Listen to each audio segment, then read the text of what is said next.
Assalamualaikum warahmatullahi wabarakatuh. Selamat sore semuanya. Hari ini kita akan kuliah mengenai tabir surya atau sunscreen dengan 4 capaian pembelajaran. Yang pertama, kalian harus tahu ya, UV filter itu apa, kemudian klasifikasi sunscreen berdasarkan mekanisme kerjanya, terus bagaimana cara formulasi sunscreen, dan juga mengenai SPF.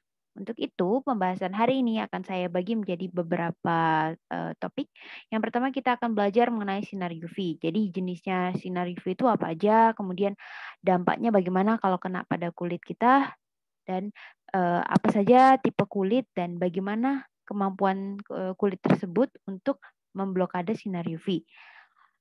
Nah, sebenarnya kulit kita itu bisa memblok sinar UV, tapi kita butuh tambahan, yaitu dengan cara menambahkan sunscreen atau tabir surya.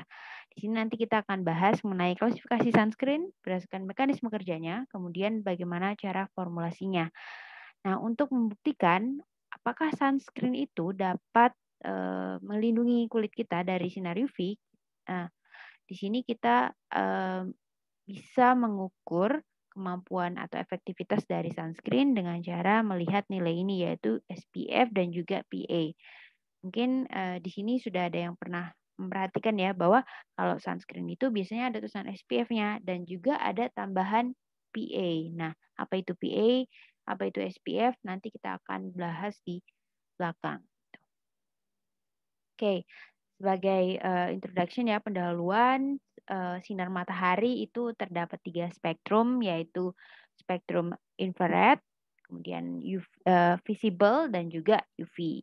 Di mana untuk spektrum infrared dan juga visible itu tidak membahayakan kulit kita. Nah, yang bahaya adalah yang UV ini atau ultraviolet. Sinar UV itu sendiri dibagi menjadi 3, yaitu ada UVA, UVB, dan juga UVC.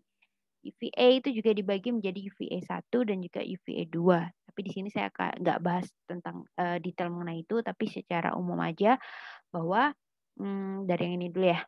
UVC itu, ini wancang gelombangnya segini, kalian bisa lihat sendiri.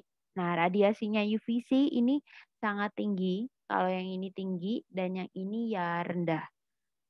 Nantinya ini akan mempengaruhi bagaimana efeknya sinar tersebut pada kulit kita.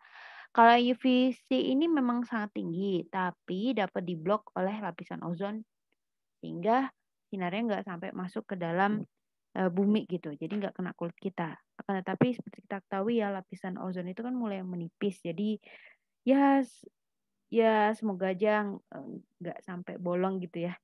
Jadi karena ini efeknya bisa bahaya, ini radiasinya sangat tinggi gitu.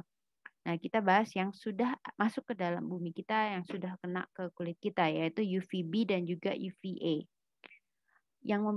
Cara gampangnya ya, biar kalian ingat ini efeknya apa sih buat kulit kita. Jadi A ini aging, B ini burn.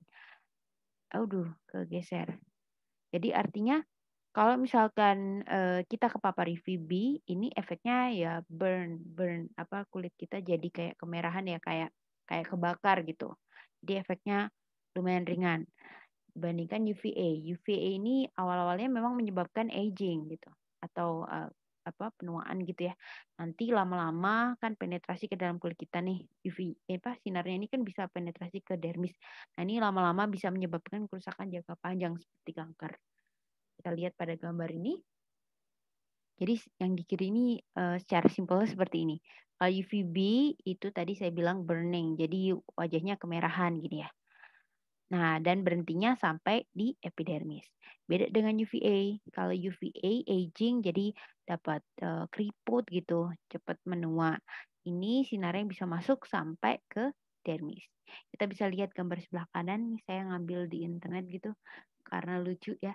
Jadi kalau UVB itu tadi ya, kulitnya kemerahan, kemudian atau yang kita sebut dengan eritema atau sunburn, yang nantinya kalau paparan secara terus-menerus dapat menyebabkan kanker kulit juga, tapi yang non melanoma. Apa itu? Nanti kita akan bahas. Kemudian UVA ini tadi aging ya. Nah, bisa menyebabkan keriput, terus terjadi penuaan, Jadi kerusakan DNA yang sifatnya irreversibel menyebabkan kanker kulit yang melanoma. Nah, mungkin sekedar tahu aja ya, kalau misalkan UVB ini efeknya sebenarnya indirect, jadi nggak langsung ke DNA, jadi dapat menyebabkan peningkatan dari reaktif oksigen spesies seperti ini kok geser-geser sih, seperti H2O2 kayak gitu. Sedangkan ini UVA kenapa kok bisa terjadi keriput ya, terjadi penuaan? Ini karena salah satunya dapat meningkatkan protein atau enzim yang namanya MMP. Mungkin kalian pernah dengar ya, metaloproteinase yang fungsinya salah satunya ini kan jenisnya macam-macam MMP. Nah, yang meningkat itu adalah MMP yang dapat menyebabkan degradasi atau kerusakan dari kolagen. Jadi kalau kolagennya rusak, elasticity kulit kita juga berkurang gitu. Nah, untuk kanker kulit ini yang bahaya adalah yang melanoma. Kalau sorry. Iya, saya ngomong apa tadi? Yang bahaya yang melanoma, yang non melanoma itu tidak begitu bahaya. Nah, mungkin nice to know aja kalau yang non melanoma ini dibagi jadi dua, yaitu basal cell carcinoma dan juga squamous cell carcinoma. Nanti saya akan tunjukkan sel basal itu yang mana, kemudian squamous itu yang mana gitu. Yang bahaya adalah yang squamous cell carcinoma atau SCC gitu. Itu apa? Efeknya lebih bahaya kankernya ini dibandingkan yang tadi yang BCC yang basal kayak gitu. Kemudian ya, ini adalah respon kulit kita jika kita terpapar radiasi sinar UV. Sebenarnya ada banyak penjelasan lebih detailnya, tapi saya ngambil yang ini. Nah, adanya sinar UV dapat menyebabkan kerusakan dari DNA. Di mana oh iya ini udah ada tulisannya di bawah ya. Di mana kerusakan DNA ini dapat menyebabkan aktivasi tumor suppressor gene atau di sini adalah P53 yang letaknya pada keratinosit, jadi keratinosit ya. Jadi nanti P53 ini bisa aktif kemudian menyebabkan peningkatan regulasi gen yang intinya ya menghasilkan ini POMC, ini kepanjangannya, yang nantinya dapat menyebabkan sekresi dari MSH atau melanocyte stimulating hormone dan juga beta endorfin. Nah, MSH ini dapat berikatan sama ini ada ya reseptornya namanya MC1R atau melanocortin 1 yang dimana kalau misalkan mereka ini berinteraksi dapat menyebabkan peningkatan dari CAMP yang nantinya dapat menyebabkan produksi melanin. Nah, seperti kita ketahui ya, melanin itu letaknya kan di dalam melanosom organel ya. Jadi nanti akan ditransfer dari melanosit ke keratinosit melalui ini. Jari-jarinya si melanosit ini disebutnya adalah dendritic melanosit. Gitu. Jadi nanti akan dipindahkan ke sini. Inilah mekanisme gimana bisa terjadi tanning kalau misalkan kita kena sinar UV. Jadi kulit kita itu loh kok bisa gosong itu kenapa? Nah, karena adanya ini produksi dari melanin dan bahkan melanin ini nanti bisa mengalami oksidasi. Nah, itu kenapa bisa gosong. Nah, ini gambaran lainnya. Kenapa saya munculin dua gambar yang tadi memang lebih bagus tapi ini juga lebih runtut karena ada beberapa sel lainnya. Ini kalian bisa lihat, mungkin masih ingat ya stratum itu sebelum stratum dermis namanya apa? Sebelum ke dermis namanya stratum apa?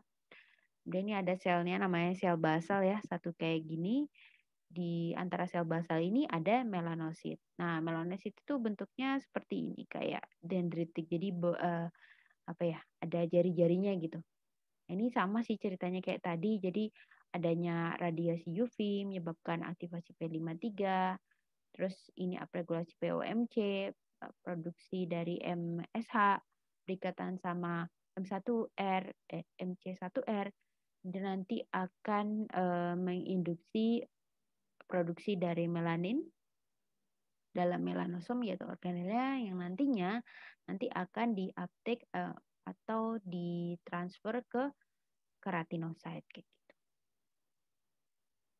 Mungkin kalian kalau penasaran lebih lanjut bisa cari ya gimana apa? Oh, sebentar. Kan sudah kuliah lightening, whitening ya. Jadi udah tahu sebenarnya bagaimana produksi melanin, bagaimana terjadinya pigmentasi kayak gitu. Ya, jadi sama mekanismenya. Nah, ini adalah kemampuan kulit kita untuk memblokade sinar UV. Kalian bisa lihat pada gambar ini bahwa semakin gelap kulit kita itu kan mengandung banyak melanin. Nah, melanin itu sebenarnya punya efek untuk memblokade sinar UV. Jadi kalau misalkan pada kulit yang gelap itu jika terpapar UV itu sebenarnya nggak begitu ngefek. Jadi nggak yang begitu perih, nggak terjadi eritema seperti itu. Beda sama yang kulitnya itu sangat putih ya. Jadi yang memiliki melaninnya rendah gitu. Jadi kalau misalkan kepapar sinar UV itu pastinya derajat eritemanya itu lebih tinggi. Jadi terasa nyeri. Kemudian karena ini nggak punya melanin, jadi sebenarnya tidak terjadi tanning itu. Nah, kalau kita itu yang tipenya ini ya sekitar 3-4. Jadi kalau kena sinar itu ya agak-agak nyelkit, kemudian minimal ya, dan bisa terjadi gosong kayak gitu. Nah, tapi ada untungnya kita yang tipe 3-4 karena kita resiko untuk kanker kulit itu nggak begitu tinggi dibandingkan yang kulitnya sangat putih itu resikonya tinggi tadi. Oke. Nah, sekarang masuk pada sunscreen gitu. Nah, sunscreen itu secara definisi itu sebenarnya merupakan sediaan. Bentar, saya mau ganti warna dulu ya. Ganti warna kuning aja. Jadi sediaan yang tujuannya untuk melindungi kulit kita dari paparan sinar matahari. Dalam hal ini adalah UV. Udah gitu aja secara definisi. Tapi kalau mau didetailkan lagi, jadi sediaannya itu topikal.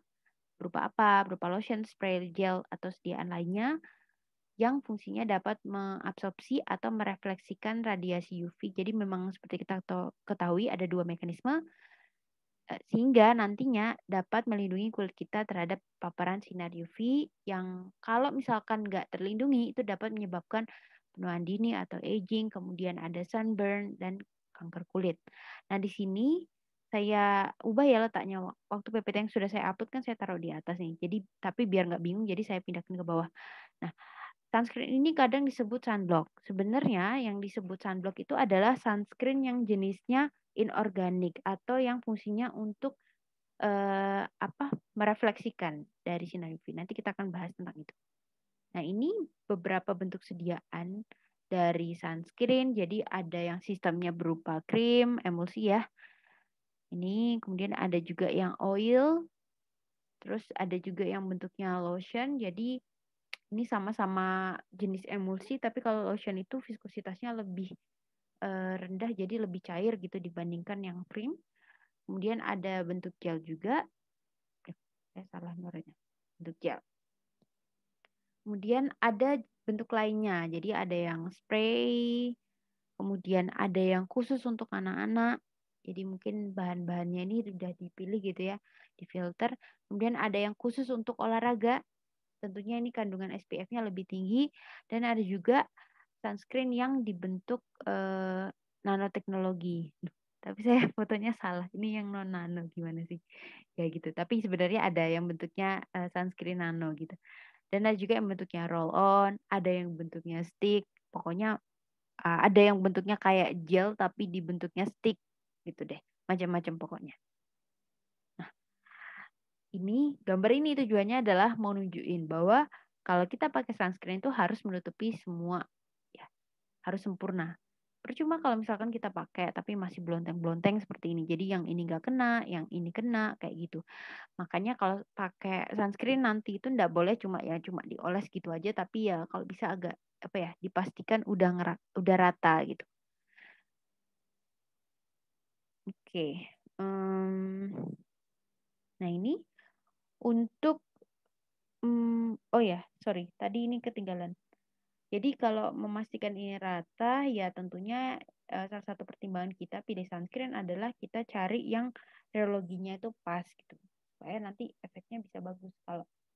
Maksudnya kalau terlalu sticky atau terlalu lengket, terus berminyak banget, terus keras ya, viskositasnya tinggi, itu tentunya akan susah buat tersebar. Jadi susah, daya sebarnya itu kan agak susah gitu dibandingkan yang lebih teksturnya lebih cair dikit. Jadi makanya nanti kita harus optimasi viskositas yang diinginkan. Nah, ini untuk membuktikan bahwa sunscreen kita tuh efektif, jadi ada dua faktor yang bisa kita uji. Yang pertama adalah SPF dan juga PA atau Protection Grade of UVA. Nah, kalau SPF ini fokusnya adalah untuk ngecek apakah produk kita itu mampu melindungi kulit terhadap paparan sinar UVB. Kalau yang PA itu UVA. Beda untuk kuantifikasinya, kalau misalkan SPF itu berupa angka seperti ini, sedangkan kalau PA itu tandanya plus-plus. Paling tinggi itu plusnya 4, paling kecil 1 gitu.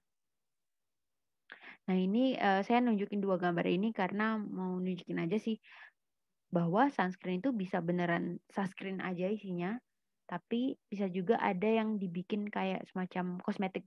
Nah, ini mungkin kalian yang cewek pernah denger ya, tone up gitu. Nah, kenapa kok bisa tone up? Salah satu kandungannya dari sunscreen ini sebenarnya ada yang kalau kamu pakai di muka itu kayak semacam mukanya tuh jadi putih, jadi lebih cerah gitu. Itu adalah salah satu ciri dari sunscreen yang physical. Nanti kita akan bahas di belakang ya, di belakang habis ini. Sebentar. Oke, kita bahas dulu tentang SPF ya. Jadi seperti yang tadi sudah saya bilang, SPF itu merupakan salah satu angka yang dapat mengindikasikan kemampuan dari suatu produk itu untuk melindungi kulit kita dari paparan UVB.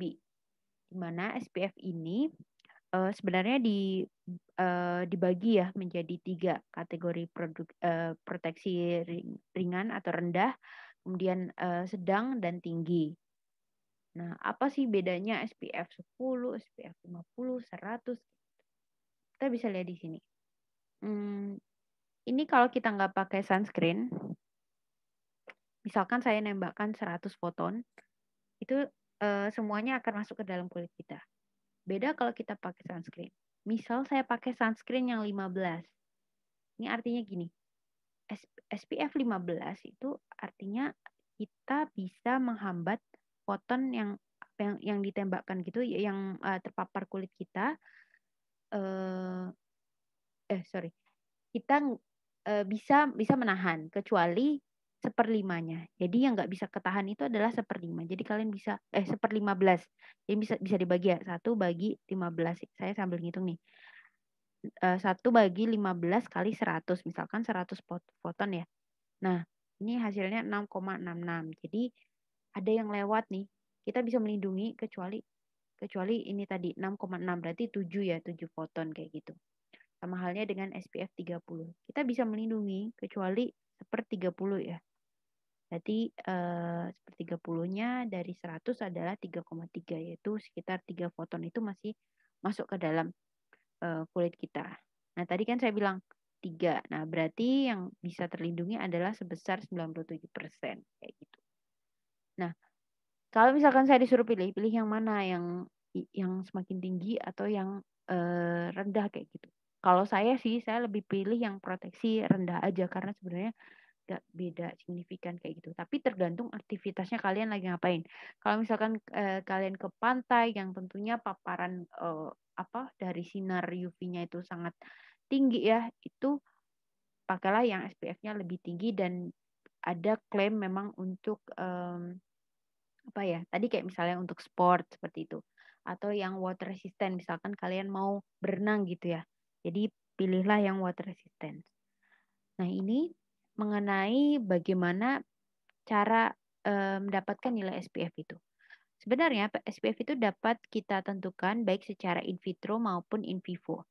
Untuk yang in vitro itu kita bisa pakai spektro. Jadi kalian boleh loh misalkan penelitian TA atau PKM atau ya sayangnya ini kita nggak bisa ini ya bikin sediaan buat tadi prototype.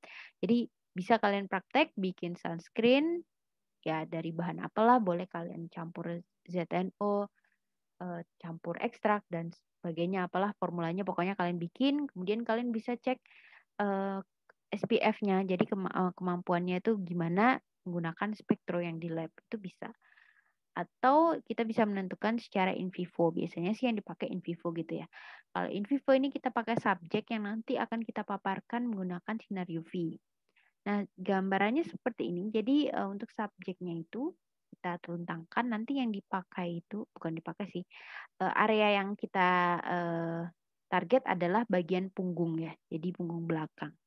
Caranya gini, jadi subjek yang akan diuji itu kita akan menentukan dulu dosis minimum dari suatu sinar UVB itu dapat menyebabkan eritema atau kemerahan. Ini udah ada kepanjangannya.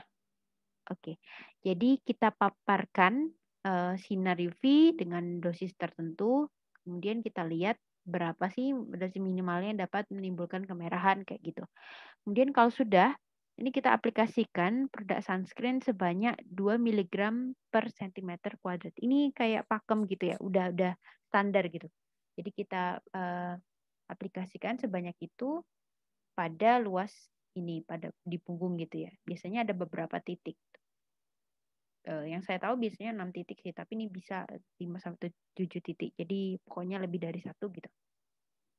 Kemudian kan kita udah paparkan dengan berbagai macam dosis sinar yang sama seperti dosis yang kita pakai waktu awal ini.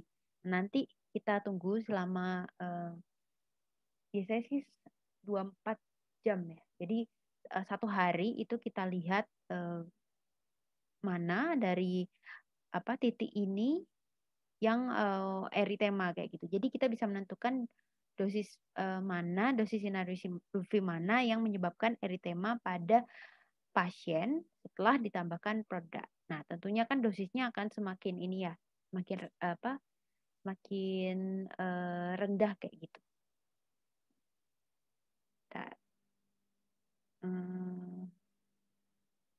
Kok semakin rendah, semakin tinggi ya. Jadi maksudnya kalau dikasih sunscreen harusnya sih dia butuh sinar UV yang lebih banyak untuk menyebabkan ini untuk menyebabkan eritema pada pasien kayak gitu. Nah, ini saya mau highlight ini dulu sebentar. Jadi ini kan standar 2 mg per centimeter. Nah, ini kalian bisa membayangkan loh ini kalau saya logikakan itu gimana sih aplikasinya pada kehidupan kita sehari-hari gini. Jadi misal ya, ini kita bayangkan muka kita itu luas wajah kita tuh berapa. Sebagai gambaran, anggap aja muka kita kotak ya. Saya nggak tahu luas muka kita berapa. Jadi anggap aja muka kita kotak. Kalian bisa ngitung kan luasnya berapa. Misal panjangnya 15 kali lebarnya 7. Itu kan dikali. Bentar, saya coba kali. Misalkan 15 dikali 7 itu saya ketemu 105 cm kuadrat. Nah, berarti pertanyaannya, saya butuh berapa miligram atau gram produk sunscreen untuk menutupi wajah saya yang sebanyak 105 cm kuadrat kayak gitu. Caranya ya berarti 105 itu ya udah dikali 2 miligram kan. Berarti saya butuhnya 210 miligram atau 0,2 gram. Nah, untuk sekali pakai. Misal saya punya sunscreen nih, volume bobotnya itu adalah 30 gram gitu ya. Berarti 30.000. Nah, tadi saya butuhnya berapa sih? 0,2 gram. Berarti saya bagi saya salah deh, sorry. 30 gram, sorry ya. 30 gram dibagi 0,2. Jadi saya dapat 150 kali pemakaian. Jadi ya kalau kalian misalkan sehari reaplikasinya sampai 3 kali bisa dihitung 150 itu dibagi 3. Jadi sunscreen kalian bisa bertahan buat 50 hari kayak gitu. Itu minimal gitu sih. Nah, saya tadi banyak baca artikel ya, itu katanya rata-rata orang-orang tuh makainya nggak sampai 2 mg tapi sekitar 1 sampai 1,5 mg. Apalagi kalau misalkan kita pakai sunscreen tujuannya untuk ini ya kayak cuma ya udah sekedar pakai gitu kan. Ya kalau terlalu banyak nanti misalkan jadi tebel wajahnya atau gimana gitu, putih gitu. Nah, itu harus diperhatikan ya, misal kita pakai sunscreen itu tujuannya apa? Benar-benar mau melindungi sinar matahari atau cuma buat ya melembabkan kayak gitu. Nah, kalau misalkan tujuannya benar-benar mau melindungi dari sinar matahari ya pakainya harus telaten, harus patuh. Jadi sesuai, makanya dipastikan rata ke wajah, kemudian harus direaplikasikan kembali. Ya, itu out of the topic dari gitu. Ini kuliah ya. Jadi kalau kosmetik ini ya kosmetologi itu kadang itu saya bingung ya, kayak saya mencampurkan antara pengetahuan yang saya ketahui secara umum dan juga pengetahuan yang saya baca dari artikel atau scientific itu agak-agak apa ya, agak susah gitu. Jadi kadang saya tuh lupa saya ini pernah baca ini di mana ya, ini masuk yang pengetahuan umum atau yang dari artikel kayak gitu. Karena saya banyak baca artikel, banyak gitu saking banyaknya jadi pusing juga gitu. Jadi ya udah kita ini yang sudah saya rangkum ya. Nah, ini cara ngitung SPF tadi sudah dibahas juga. SPF dosis eritema pada skin apa atau kulit yang terlindungi, indikasi produk dibagi yang tidak terlindungi. Ya betul kan? Jadi harapannya ya kalau misalkan dilindungi itu bisa berapa kali lipat sih ininya apa eh, terlindunginya kayak gitu. Misal saya nggak pakai, contohnya ini deh. Misal saya nggak pakai, tapi ini menit ya. Misal saya nggak pakai sunscreen, itu 5 menit saya udah kepapar sinar lampu UV gitu. Tapi kalau saya pakai sunscreen itu bisa sampai 75 menit. Berarti SPF-nya gimana ya? Kita bisa bagi aja. Berarti 15. Jadi dengan perhitungan ini kalian bisa membayangkan, misalkan kalian punya sunscreen di rumah itu 30 SPF-nya. Terus kalian keluar nih, keluar kalau kalian nggak pakai sunscreen 5 menit tuh biasanya udah nyeri. Tapi kalau kalian pakai sunscreen itu seharusnya bisa melindungi sebanyak 5 kali 30 menit, yaitu 150 menit atau 3 jam. Nah, tentunya sebelum SPF itu habis ya harus direaplikasikan kembali. Begitu aplikasinya. Kemudian ini tipe kulit dan SPF, tapi sebenarnya saya nggak berpatokan pada ini sih. Um, tapi ini yang bisa kita simpulkan dari sini adalah semakin gelap kulit kita, maka kita nggak butuh SPF yang lebih tinggi. Ini jelas ya, karena tadi juga kita udah lihat ya, yang sensitif itu adalah yang kulitnya yang sangat ini tadi yang putih ya. Kemudian tentunya kalau misalkan kita berlama-lama di matahari, kita butuh SPF yang lebih tinggi. Ini tadi yang contoh saya kasih itu ya tadi. Kalau misalkan SPF-nya kecil ya, misal tadi kan 30 menit. Nah, kan tadi kalian 30 SPF 5 menit. Nah, kalau misalkan SPF-nya 15, waktu keluarnya 5 menit, berarti bisa melindungi sebenarnya sebanyak 75 menit. Kayak gitu. Ya, kalau masih bingung kalian bisa mengira-ngira kayak tadi saya lah gitu. Yang selanjutnya adalah PA system, tapi saya nggak begitu menjelaskan detail ya mengenai ini. Jadi ini nice to know aja bahwa paling kecil adalah +1, kalau paling besar ini adalah +4 kayak gitu. Jadi kalau kalian pakai sunscreen yang ada SPF dan PA-nya, berarti sunscreen-nya itu bisa melindungi baik terhadap UVA dan juga UVB. Nah, untuk menentukan PA ini bisa dengan cara in vivo. Jadi parameternya ini adalah persistent pigment darkening. Jadi kita lihat kalau dipapar UVA itu terjadi pigmentasi apa enggak. Nah, mungkin kalian bisa ingat kembali ya. Kalau UVB itu kan menyebabkan burning, eritema. Makanya tadi SPF itu salah satu parameternya kan melihat dosis eritema. Beda sama ini. Kalau PA ini, UVA itu sebenarnya cenderung dapat menyebabkan tanning. Jadi makanya yang dilihat adalah pigmentasinya. Nah, cara lihatnya kayak gini aja sih. Jadi kita paparkan, sebelum kita paparkan UV, kita foto dulu. Terus udah kita tandaikan. Kemudian kita paparkan UV misalkan 5 menit 5 menit ya. Kok 5 menit? Terus sorry, bukan 5 menit. Jadi setelah kita paparkan UV dengan waktu tertentu, kita lihat 5 menit setelah paparan UV itu gimana. Kemudian kita lihat setelah 1 minggu dan juga lebih dari 4 minggu ya. Jadi 1 bulan lebih. Jadi ini untuk menentukan tipenya yang mana.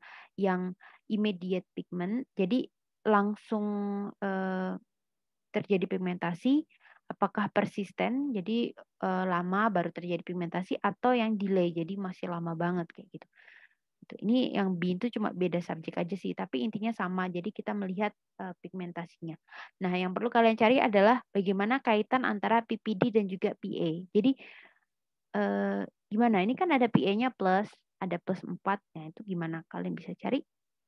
Oke, sekarang saya lanjut pada UV filter ya. Jadi ini kaitannya dengan klasifikasi sunscreen. Sunscreen itu dibagi jadi 2, yaitu inorganic atau yang kita sering sebut dengan physical sunscreen, dan juga organic atau chemical sunscreen. Jadi kalau misalkan inorganic itu udara sinar UV-nya itu diabsorpsi dan juga direfleksikan. Jadi mantul gitu ya. Habis ini terus langsung dilempar kayak gitu. Beda sama yang organik atau chemical, ini malah diserap. Karena nanti kalau diabsorpsi nanti akan dirubah ya sinar UV-nya itu jadi panas oleh chemical sunscreen. Nah, tentunya ada plus minusnya dari inorganic dan juga organik. Kalau saya disuruh milih, saya lebih milih yang inorganic. Karena menurut saya lebih safe, tapi negatifnya adalah kalau kita pakai yang inorganic nanti biasanya tuh kayak warnanya putih gitu loh. Jadi ya kayak blonteng-blonteng kayak gitu. Nah, ini gambaran dari tadi ya, ini yang physical sama yang chemical. Jadi ini menghamburkan refleksikan. Contohnya yang paling terkenal aja ya. Ini adalah titanium dioksida dan juga ZNO. Nah, ini keuntungannya tidak begitu mengiritasi, jadi relatif safe. Kemudian dapat merefleksikan panas dan komedogenik. Tapi yang utamanya adalah untuk physical sunscreen ini kurang begitu mengiritasi kulit. Dan menurut saya itu proteksinya lebih bagus dibandingkan yang chemical sunscreen. Nah, kalau untuk chemical sunscreen ini mekanismenya tadi udah dijelaskan, mengabsorpsi sinar UV, kemudian mengubah UV menjadi panas dan dilepaskan. Contohnya ini ada PABA, benzophenon gitu. Sebenarnya ada banyak lagi sih. Kemudian untuk keuntungannya ya kalau yang tadi physical sunscreen itu dapat meninggalkan bekas putih-putih gitu kalau di misalkan kena baju ya, itu nanti bisa ada warna putih gitu. Tapi kalau misalkan chemical sunscreen itu enggak. Jadi kalau lebih estetik gitu ya dibandingkan yang physical sunscreen. Dan ini adalah karakteristik dari sunscreen yang ideal, jadi mengabsorpsi cahaya sekitar, atau maksudnya sinar UV ya, antara 280 sampai 320.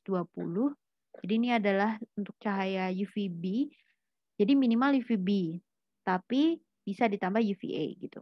Jadi kita nanti memilih sunscreen yang bisa spektrumnya yang lebih luas kayak gitu. Kemudian kalau bisa resisten terhadap air, karena ya jangan sampai dengan adanya air, misalkan kita ke pantai gitu ya, terus pakai sunscreen ternyata sunscreennya ini hilang kayak gitu, kan jadi percuma gitu. Kemudian kalau bisa stabil terhadap cahaya dan panas, yaitu contohnya tadi misalkan ke pantai kan udah panas-panas kena air kayak gitu. Kemudian tidak berbau, tapi biasanya sih berbau, cuma ya standar gitu, nggak yang wangi banget gitu. Kemudian nggak toksik, nggak iritan, ini penting, dan juga tidak sensitif. Jadi makanya kalian nanti kalau lihat contoh produk sunscreen itu ada yang tulisannya misal paraben free, terus PABA free, benzen free. Jadi memang ada orang yang sensitif terhadap bahan-bahan tersebut. Kemudian efek sunscreen itu harus bertahan lama, selama beberapa jam. Ya iya gitu, jangan sampai yang cepat hilang gitu. Nggak tahu ini PPT saya kok kegeser-geser. Dan tidak meninggalkan bekas noda, yang ideal loh ya ini. Tapi kalau misalkan ada ya nggak apa-apa lah dikit. Dan tidak cepat terabsorpsi. Jadi jangan sampai misalkan yang chemical sunscreen, jadi jangan yang cepat-cepat semua terabsorpsi gitu.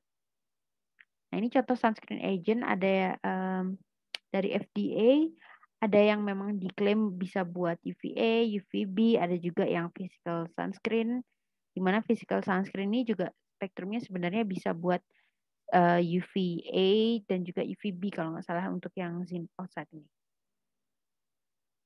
Nah, ini contohnya adalah zinc oxide, titanium oxide. Oh, salah. Ini dioxide, nih kurang di ya. Oke. Ini yang sering banget dipakai. Zinc oxide, kemudian ini di banana boat ini kan terkenal banget ya mereknya. Ini mengandung titanium dioxide. Jadi udah sih, saya cuma mau nunjukin aja. Ini tulisannya bisa dibaca sendiri. Nah ini tuh katanya bagus nih. Neutrogena. Ini bagus SPF-nya 50. Nah ini kalian bisa perhatikan kalau di kemasan sunscreen itu ada klaim-klaim seperti ini. Misalkan water resistant. Ini ada cara ngujinya juga gimana. Kemudian hypoallergenic itu ada juga. Nah, oke, ini contohnya yang buat kids ya. Ini juga ada fragrance free, jadi nggak ada wangi-wangian. Terus water resistance. Terus bisa juga buat UVA, UVB. Jadi saya cuma mau nunjukin ini sih contoh-contoh sebenarnya. Ini PABA ada juga.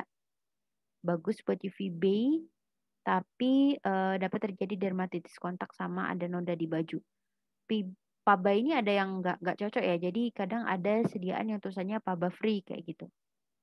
Ini kalau yang ini adalah turunan dari Paba. Jadi contohnya ini adalah Padimate O. Jadi juga bagus buat UVB. Tapi dibandingkan Paba lebih bagusan Paba. Tapi plusnya adalah tidak begitu meninggalkan noda di baju gitu. Nggak masalah sih. Yang penting kalau menurut saya sih yang penting bagus apa enggak gitu. Nah ini benzofenon. Sebenarnya benzofenon ini ya lumayan bagus sih. Ada kalau yang ini avobenzone. Bentar, itu tulisannya enggak ya? Oke, nggak ada tulisannya. Cuma ada tulisannya UVA, UVB, water resistant, fragrance free, paraben free gitu. Sensitif boleh. Ya, untuk benzofenon ini sebenarnya ada banyak yang nggak cocok ya. Tapi ya apa ya, yang memang harus dicoba dulu sih cocok apa enggak. Nah, ini dibandingkan Paba ini lebih bagusan Paba sebenarnya. Kemudian kita bisa kombinasikan dengan Paba ester untuk meningkatkan spektrumnya. Jadi ini kan saya kasih beberapa contoh dari sunscreen agent, tapi sebenarnya ada banyak banget. Nah, kita bisa mengkombinasikan satu sama lain untuk mendapatkan spektrum yang lebih luas. Jadi misalkan zat aktif A itu bisa buat spektrum segini sampai segini, yang B segini sampai segini. Nanti kita bisa merge itu supaya bisa mendapatkan spektrum yang lebih luas. Jadi bisa mengcover baik UVA, UVB kayak gitu. Nah, ini ada juga istilah sunscreen toxicity rating. Nah, sebenarnya saya mau cari jurnal ilmiahnya, artikel ilmiahnya, tapi saya nggak nemu yang gambar representatif seperti ini. Jadi mungkin kalau kalian mau cari versi ilmiah, boleh saya ini menunjukkan gambar yang di internet. Intinya adalah kita harus memperhatikan toxicity dari masing-masing sunscreen agent karena banyak orang seperti yang saya bilang tadi ya itu nggak cocok sama beberapa zat aktif misalkan oxybenzone tadi. Yang saya bilang tadi yang paling safe itu adalah yang mineral atau yang titanium dioxide sama zinc oxide kayak gitu. Ini nice to know aja sih. Nah, sekarang kita bahas mengenai formulasi sunscreen. Sebenarnya formulasi sunscreen itu sama seperti ya kita bikin TFS liquid semi solid biasa gitu. Nah, tapi di sini saya akan memberi membahas mengenai yang agak spesifik ke sunscreen. Yaitu yang pertama, kalau kita mau bikin produk sunscreen, kita harus menentukan target desainnya dulu. Misal ya, tipe produknya itu mau yang gimana? Sunscreen biasa, daily gitu kan? Atau sunscreen yang bakal dipakai di pantai? Atau sunscreen yang nih ya di pantai? Atau sunscreen yang ada di fondi? Biasanya kan di foundation itu ada SPF berapa kayak gitu. Nah, atau yang ada kandungan anti-aging. Pokoknya kalian pengennya bikinnya yang gimana deh sistemnya. Sunscreen-nya itu yang buat tujuannya apa. Kemudian yang kedua adalah bentuknya. Bentuknya itu yang mau yang mana? Yang lotion, cream, spray, stick, atau wipe. Ini malah. Kalau ini sih nggak saya rekomendasiin sih. Nah, biasanya yang sering dipakai itu adalah yang bentuknya lotion atau krim gitu. Kalau spray ya harus diperhatikan juga kalau misalkan kalian mau pakai si sunscreen spray ini ke pantai. Kalau misalnya pantai kan panas, terus spray kan biasanya wadahnya logam. Nah, itu bisa apa ya? Bisa interaksi gitu. Kalau misalkan kena paparan panas yang tinggi. Jadi ini kalian membentuknya yang mana gitu. Ada juga yang stick. Nah, yang ketiga adalah targetnya. Jadi untuk efikasinya kalian pengennya seperti apa? SPF-nya maunya yang berapa? Yang tinggi banget atau yang sedang atau gimana? Nah, kemudian eh, untuk mencapai SPF ini kan sebenarnya kita bisa menentukan dari jenis sunscreen agent yang dipakai. Kalian maunya yang gimana sunscreen agentnya? Itu yang dapat apa? Dapat menghambat UVB aja atau yang mau menghambat UVA juga gitu. Jadi SPF-nya berapa? Kalau perlu sih kalian menentukan PA-nya juga, tapi itu tambahan sih. SPF-nya berapa, PA-nya berapa, kemudian mau yang menghambat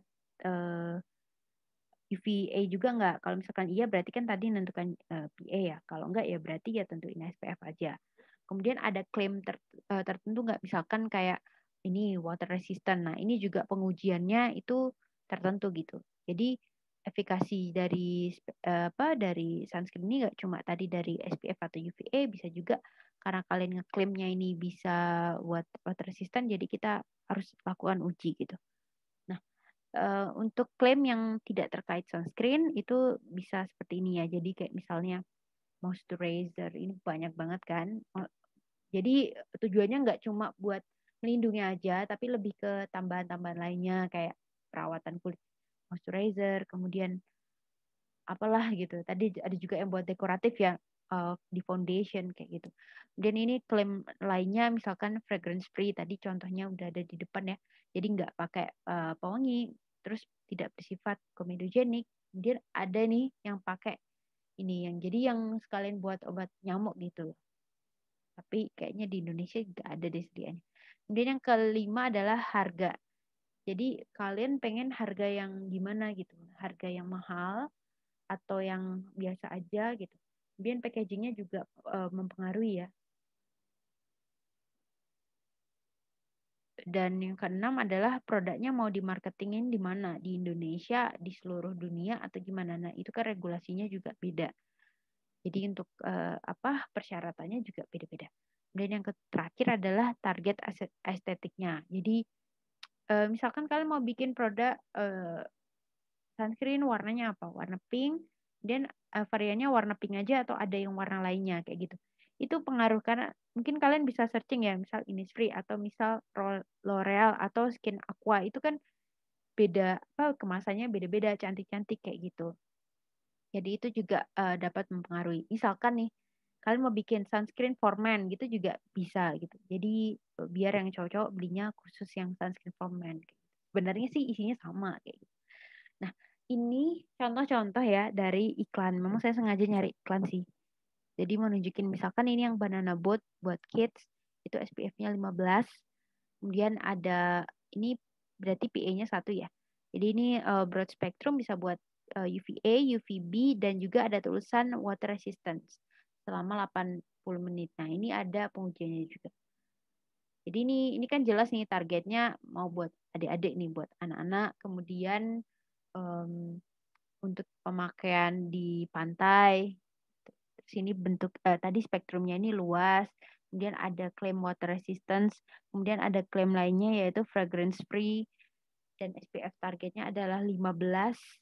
Kayak gitulah. Intinya ini menjawab yang tadi. Nah, kalau kalian lihat ini juga jenisnya ada macam-macam, banana boat itu banyak banget gitu. Nah, ini contoh lainnya adalah misalkan Neutrogena ini terkenal sih bagus, SPF-nya 100. Ini saya cuma ngajarin kalian baca aja sih. Jadi kalau kalian lihat misalnya jalan-jalan ya ke Guardian atau ke mana lah, itu dibaca-baca ya tulisannya gitu. Jadi biar pintar ini broad spectrum. Nah, ini Skin Aqua ini. Nah, ini ada tulisannya moisturize. Jadi ini ada apa ya untuk melembabkan juga, efek kelembapan, melembabkan juga. SPF-nya 50, kemudian PA-nya +3. Jadi selain di wajah bisa dipakai di badan. Nah, ini penjelasannya ada kolagen, vitamin, SPF itu apa, PA itu apa, water based formula. Jadi ini ada plus minus. Kalau yang ini tuh bagus buat pemakaian sehari-hari. Jadi apa ya? Karena kayak cepat meresap kayak gitu. Nah, ini Biore ini juga sangat terkenal sekali. Nah, ini saya cuma mengajak kalian ngelihat ini sih kayak iklan-iklannya gimana SPF, terus ada PA, terus ada claim non sticky, terus ada moisturizing, kemudian ada proteksi yang lebih lama. Terus Aqua Rich, berarti ini water base ya. Kalau kalian tadi sudah menentukan target ya, sekarang kalian menentukan bentuk sediaan. Tadi udah sih bentuk sediaan, tapi ini maksudnya kaitannya dengan sunscreen agent yang mau dipakai, kemudian vehicle-nya atau pembawanya atau sistemnya itu mau apa. Misal tadi targetnya ya, kalian mau bikin sunscreen yang water resistance. Ya berarti kalian jangan pakai sunscreen agent yang water soluble kayak gitu. Kemudian nanti kan kalau misalnya water soluble ya bisa ikut larut gitu kan, malah jadi lepas dari basisnya. Nah, misal kalian mau bikin yang apa ya, yang stick. Nah, berarti ini bahan-bahannya itu yang berbasis lemak, oil, minyak gitu. Kalian udah pinter kan. Terus misalkan kalian mau bikin yang water based tadi, misalkan kayak Skin Aqua itu kayaknya, tapi ini bukan gel sih. Jadi kayak lotion tapi yang emulsi kalau nggak salah, sorry. Skin Aqua bukan yang water based ya. Nah, ini yang paling sering dipakai itu adalah yang emulsi. Emulsi bentuknya bisa krim, ini yang viskositasnya lebih tinggi ya. Ada juga yang lotion dan ada juga yang ini spray. Jadi ini semacam kayak foam gitu. Tahu kan facial foam kayak gitu. Jadi mirip seperti itu. Nah, tujuan dari grafik ini adalah menunjukin bahwa kalau kita mau pilih formulasi atau excipient itu kita dipengaruhi oleh polaritasnya. Kalian mau yang gimana? Yang berminyak atau yang enggak?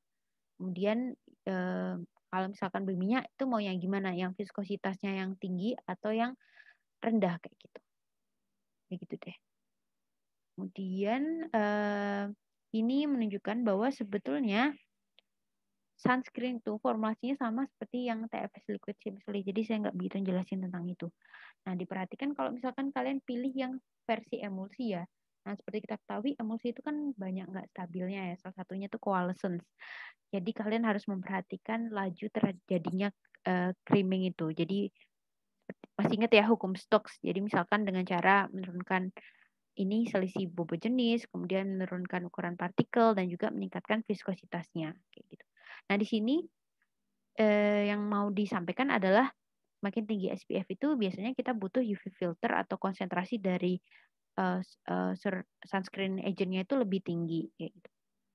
Apalagi kalian mau yang broad spectrum kayak. Nah, ini contoh aja cara bikin sunscreen. Nggak saya jelaskan detail, intinya adalah pembuatannya sama kayak bikin emulsi biasa kayak itu. Jadi misalkan ini ada 3 fase, ada fase minyak, fase air gitu ya. Terus dipanaskan masing-masing, kemudian nanti udah kita campurkan. Nah, ini kebetulan untuk sunscreennya ada di fase A. Udah nanti kalau udah dicampur, kemudian kita langsung uji. Nah, ini yang terakhir adalah mengenai optimasi produk. Jadi untuk membuktikan produk kita itu gimana ya kualitasnya. Yang pertama adalah uji efikasi dengan UV gitu. Nah, ini sesuai sama klaim kita. Kalau tadi kita klaimnya itu ada SPF, mengandung SPF, kemudian PA-nya juga. Jadi kita harus kita harus cek itu kandung SPF-nya berapa, PA-nya itu gimana gitu. Jadi ceknya seperti tadi ya, bisa in vitro, bisa in vivo. Kemudian yang selanjutnya adalah ngecek skin feel. Jadi rasanya kalau dipakai itu bagaimana? Nah, untuk ngeceknya ini biasanya ada dua target subjeknya itu. Yang pertama adalah orang yang memang udah expert di bidang ini, dan yang kedua adalah orang ya kayak masyarakat umum kayak gitu. Jadi gimana mereka merasa bagaimana kalau sudah pakai sunscreen yang kita buat? Kemudian ada uji stabilitas nih seperti biasa ya. Jadi stabil fisik, stabil kimia dan juga mikroba kayak gitu dan dipastikan nggak ada interaksi antara formulasi yang kita buat jadi eksipien zat aktif dengan dengan kemasan.